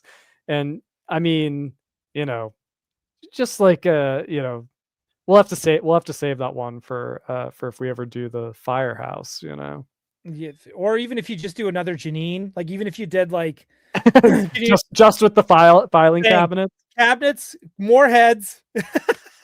Right, each cabinet has a ghost in it. No, you do the one on the top left where, remember in RoboBuster where that dude she's dating rips open the cabinet and he starts taking photos of all the model sheets and so that he can copy the plans.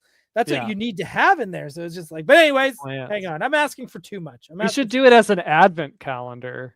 Like each day you open a drawer and it's like there's a Slimer like asleep in the drawer, like dude hiding, scared. Can we get a real Ghostbusters Mondo advent calendar that has different ghosts in each one? And then that creates the opening sequence that Attack Peter won't shut up about. You don't want those guys small though. You want them properly scaled. Yeah, but that doesn't mean it has. I'm saying, dude, they make advent calendars for wine bottles. They can make advent calendars with giant doors and just like, oh, there's a smaller ghost, a medium-sized ghost, and a large ghost. Hey, I'm all for it. A great episode is Janine's Day Off. In that one, so Janine and Egon go to visit her family, and they bring in a replacement temp to take over while Janine's gone, and like imps like infiltrate the firehouse. It's all these like little like crazy imp creatures. We thought about including them with this set, but they were just so small. Like we'll have to figure out like a different way to do that at some point. But those would be fun to have like in the filing cabinets, little imps. Gotham City. Sebastian Gomez Toys, the $4.99 super chat. Thank you so much. Did the factories that worked on these ever work on figures this elaborate, or you think this is a first? She's mesmerizing, Alex. Well done. Oh, thanks, Sebastian. Yeah, I mean, this is, we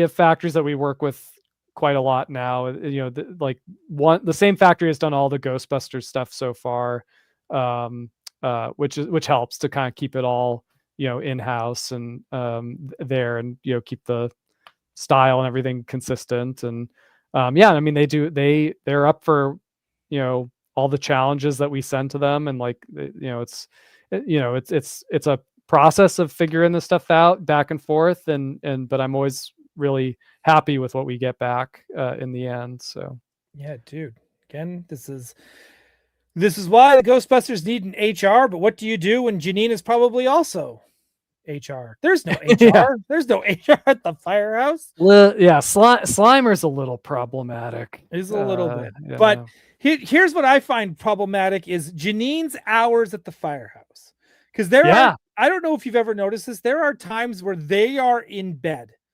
Yeah, they go downstairs and she's working, and I'm like, girl, go home. What are the hours here? But maybe they sleep during the day. I don't know. I always get kind of stressed when it's like they come in from a long job, and it's like, well, now they're gonna sleep like where they work, and then it gets interrupted. It's like, well, when are these guys sleeping? Yeah, like, come on, let her go home. This great shot. This is so good. This actually, I can hear this photo. Right? Like, I think Slimer. Yeah. Like, you could hear, like, her talking to Peter, but then all of a sudden Egon's got to like kind of step in, like Yeah. it's so good. I'm interested too, Janine. Yeah. Right. Like this. I like this, the kissing Peter. Yeah. That's the thing. Slimer, you can have him kiss anyone. Right. This is as he is known to do on the show. Oh, nice. These are all, again, just beautiful work. That's really good. This is great. Yeah. I love this. It's kind of like they come back from the job. They don't put their shit in their locker like they're supposed to. So they put it in front of her desk. Right. And then she's just like, don't get comfortable, boys. You got another job. Yeah. At 100%, Ryan. That definitely. Right. Like that's how I see this. Like, and it's so. And so there's good. yeah. And I this just is love like I love the colors here. Like it's just like this shot in particular, like this is Ghostbuster. This is the real Ghostbusters that lives in my heart. Like, it's like that like magenta, like otherworldly color, the full team, just like this whole color palette. Like it's just like I am so happy that we're here looking at this image. Like I want to say I also love the lighting that's down here. Yeah. Like it kind of looks like it's coming from the basement. Yes, yeah, totally. Right? Like it's just, again, like it's kind of evokes the sort of those classic Kenner toy commercials, but also just like I've had like dreams that look like this as a kid, like this is good. Permanent regrets with this is the money shot. Can this be a poster? Dude, I would love to have this as a poster. Yeah, just do it. Can you when you get to your 12th figure, I think you guys should release a little book of just all the photos. Yeah, no, that'd be sick. I think you guys should be doing that with He-Man as well, by the way. Yeah. Actually, all of it. All of it. Like, yeah. Why just a little bit when you can do all of it? Right? Like when you get like that, almost when you finish up all the villains and like, or even all the X-Men for like Batman and all that stuff, like just, you guys could just, why does Mondo hate money? I guess that's what I'm asking. Right? Rolling up the chair, changing your job. So good. Again, just these night. This is great. That's a great photo. Yeah. Man, these at some point you have to make like if you go back and start doing other characters and other outfits, when you get to Winston, to doing another Winston, you need the one where it's like he comes with a sandwich and he's about to take the bite of the sandwich. Yeah. In the opening before the fire bell, or before the bell goes. Again, when we do the firehouse, we're gonna have that table with that hamburger and Slimer coming up through the table. Yeah, it's a hamburger. In my head, for whatever reason, it may have been a sandwich, but it's like round and very hamburger-like. I feel like either way, food, just food. I don't know if I ever want to see you guys do a firehouse. I think it would be too intimidating for me. Too extravagant. Well, I think if you guys ever got to it, not only would it be massive and I wouldn't know where to put it, and I'd probably be like, well, I think that's it. I think I just get rid of everything I own and I just make room for this firehouse. But it's like just seeing what you're already doing with this desk, and you guys say, hey, we're going to do a firehouse. Then I know that there would be a kitchen with a fridge. The fridge would open. There'd probably be a special Slimer that goes into that fridge that it comes with. It would also probably have separate food to put in there and pizzas and all that kind of stuff. Then you would have then we get to the bedrooms part. Then it would all have beds with, soft goods sheets so that they can all like go under the covers properly. And it'd also be like, we didn't really see a bathroom in here, but we made a bathroom. And so here's the bathroom. And it'd just be like, you'd probably have all this stuff in there that would be just like unreal, because it would be like, oh, here's the Tobin Spirit Guide. Here's all this stuff. Here's Egon's lab. Oh, look at this. We're going to make a basement, and the basement's here. And it's just like, I can't, and be like, we got an add-on to the containment unit, so you Well. have the hand scanning system. You know, it's just like, oh my Sounds like you'd get a lot. Sounds like you get a lot there. I want it so bad, Alex. And you could have like all your figures hanging. It could be your shelf, your new shelf. Dude, you're telling me that you couldn't, like, if you wanted to have it be like the Avengers mansion or Doctor Strange's house or even the X mansion, that you can, like, you know, just take out the furniture, swap out some things, you know, like I want a dollhouse. I want Barbie's dream house equivalent to Ghostbusters. It's what I want. It's what we all want. I think that's like when we talk about play sets, like it's even funny when we talk about Castle Grayskull or even Snake Mountain. Like we want the furniture, right? Yeah, like of course. When we think about Star Wars Cantina, it's like we want the furniture, we want the chairs, we want the cups, we want the cutlery, we want everything. We want yeah, well, because it's right? Yeah, it's like world building, right? A dollhouse, exactly. Right. So it is all of that, and it's kind of like it's intimidating to think about, because it's like when I think about like what Super 7 did with like their giant Castle Grayskull, where it took up an entire room of someone's house, where it was just like it's too much. Or the cat's lair, like the first time I saw the cat's lair, it was like an optical illusion. I was like, it's that big? That's insane. Well, it's watching Hatter's unboxing video of it where I got anxiety watching it, where I was like, I don't know where I would put that. Like, I'm super excited that he has space for it, and that I think even the space he has it, I think he only gets to enjoy it from afar, because he can't ever really take it down and just play with it and stuff. Where I think if you guys got as far as to making a firehouse, like, I think I would honestly turn 7 years old again, and I'd be on my knees on the floor, like playing, because it's like, it would be that kind of a dream play set that I'd want. Like, it's so bonkers. It would be a pretty like magical moment, right? And then of course you guys would make it so the Ecto one fits. I can already hear Peter's voice. It's like, guys, listen, the Ecto one has to fit in there. Like, if it doesn't fit in there, what's the point of having it? Like, you already like Peter, like this not just Peter. This is Mondo across the board. You're perfectionists in that way, right? Like, in people are already talking in here. Ecto 1, Ecto 2. Everyone's getting like, look, we're all very excited about this line, but it's like at the same time, like if you ever get around to making vehicles, right? You need a separate pack-in folded up Ecto 2 that you can put in the back of Ecto 1. Right? Like, and you need that.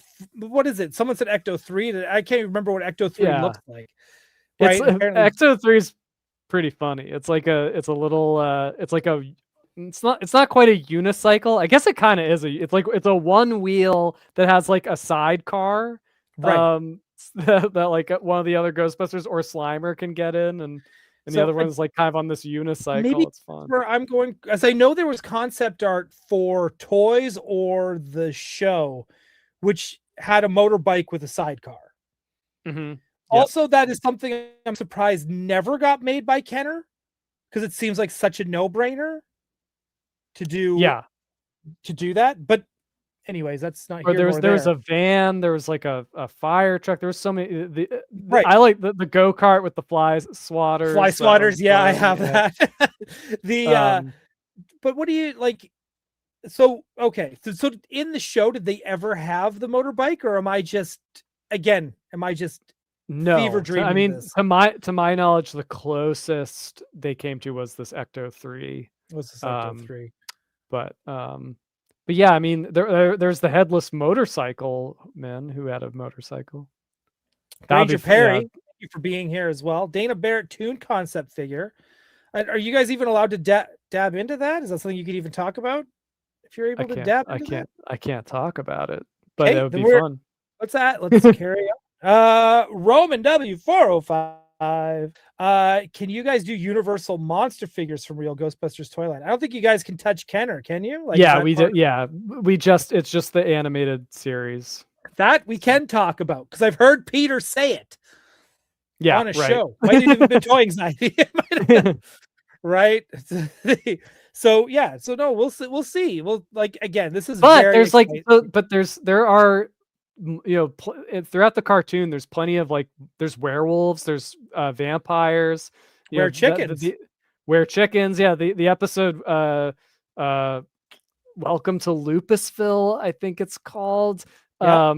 That has it's a whole, there's a lot of very Dracula coded characters, Wolfman coded characters in that Well, episode. Headless Horseman, I believe Headless he's in there yeah. somewhere. Headless Motorcycle Man. Cthulhu shows up at one Cthulhu point. shows up. There's which is the episode where is, again, I might be getting my episodes mixed up. Like I said, I know 5 off by heart. The rest are all kind of stored in this weird part of my memory where everything kind of blends together. Now, I think there are 2 different episodes. One is where there is a pirate ship at some point, and there's another one where Captain Jack Higgins, who's like one of Right. my favorite. Okay, so I didn't dream that. That's real. Yeah, okay, no, there's tons of like skeleton. There's like tons of Yeah. skeleton ghosts. Yeah, right. I would love that because I'm also a huge fan of Pirates of the Caribbean.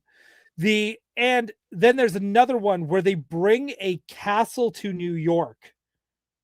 And that's gargoyles. You're thinking of gargoyles. But is there one where they go to a castle? Yeah, there is. Yeah, it's exact. It's there's they bring a castle to New York. Oh my god. And, okay. Yeah. Okay. And they get trapped inside. It's very scary. And that episode has Mayor Lenny in it. Mayor Lenny. Yeah. So yeah, the bird of Kildarty. That's yet another one. Yeah. And they did the 3 ghosts from Dickens, Christmas Carol. So those are in there too. It's so funny because obviously there's more ghosts than variations of the Ghostbusters. And there's giant ghosts. You've heard me talk ad nauseum about what and Mrs. Rogers and Precious. Yeah. Which is like, that to me is like, until that character is made, I am not allowed to die. The only thing keeping me alive is that might happen at some point. But like, I don't know if you're allowed to talk about this, but have you guys you guys must be talking about doing giant figs at this point, because you're already doing like 1/6 scale figure characters of just like He-Man, which are big. So you already know how to deal with big. So it's like, have you guys talked about like how to go about doing these giant ghosts just by themselves?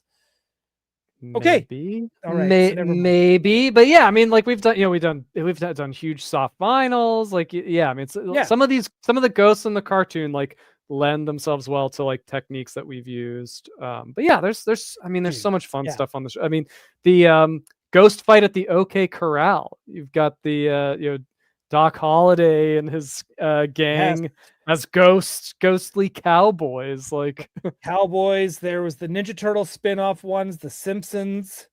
Oh yeah, the Simpsons show up. Yeah, it's crazy. There's a lot of weird stuff, but I love it. I'm here for it. Right. And again, it's just like some of that stuff's unwatchable, but sometimes it's just these little gems. Yeah, I mean, out. This is great. I love this. All right, everyone. Mondo's pretty much giving these away at $140. If you have not bought and ordered yours yet, you have time. You have until March 10th, I think. March 10th. You have until March 10th to get it. So yeah, it's available for pre-order now, right as we speak. Absolutely. So if you are paying rent at the end of the month and you're like, it's the 27th, it's already the end of the month, I gotta pay rent. It's okay, because you have 2 more weeks. Well, I guess you got a week and a half after that, right? Yeah. So you do have another payday coming up. I know they have payment plans, but you know what? Do yourself a favor to if you can pay in full, always pay in full, because that way it's already done and things don't creep up and bite you in the ass in the future. Sometimes future you is in worse shape than present you. So, yeah. And if you want to try to win one, for free, watch the Toy Talk tomorrow on the Mondo YouTube channel. But just know, Jay Gladfelder is going to be there, and apparently he is a Ghostbusters expert. So You know what? I expect him to do what I did just last week. And Ryan's calling you out, Jay. he's not watching this. He doesn't watch.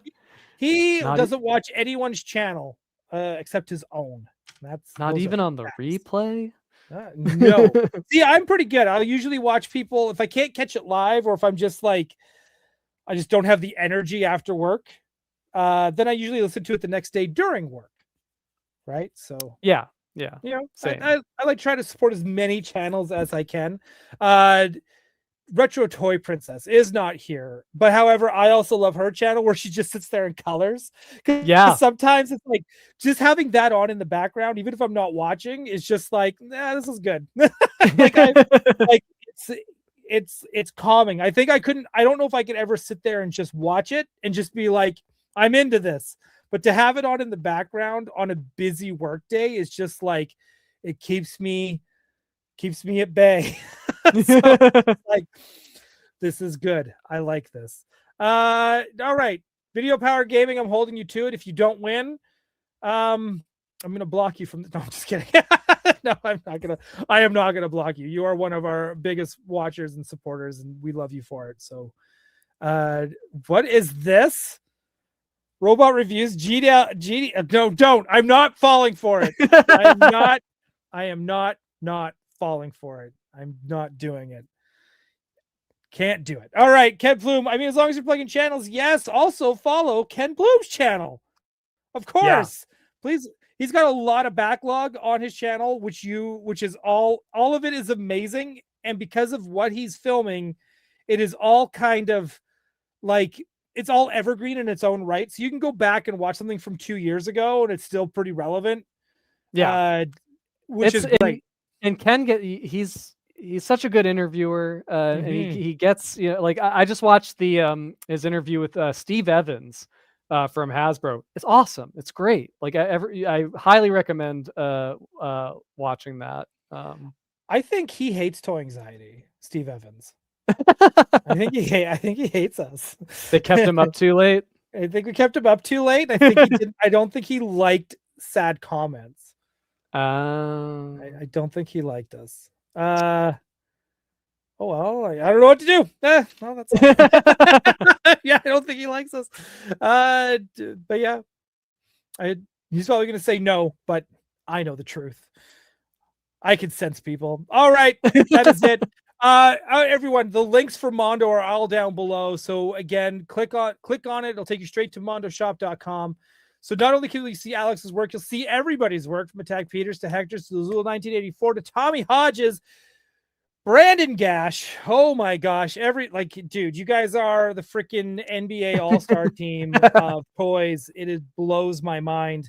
And I mean, like, and I mean that in such a way that it's like, it's in the same sense that like the Four Horsemen are the women's U.S. Olympic hockey team, right? Not the women. I like this. This like correlation. Like, they are everyone's like team equivalent out there. Just to also make very, it's the women's Olympic hockey team. Yeah, they are the good team. They have always been super tough to beat, and having just again being an Olympic ambassador in 2010, you get to hear a lot of stories and meet a lot of people, and that rivalry and the hatred and the anger is real. It is mind blowing. But yeah, we went pretty long. So thank you everyone that tuned in and hung out with us, and anyone who's still with us and chilling out with us on the replay, thank you so much.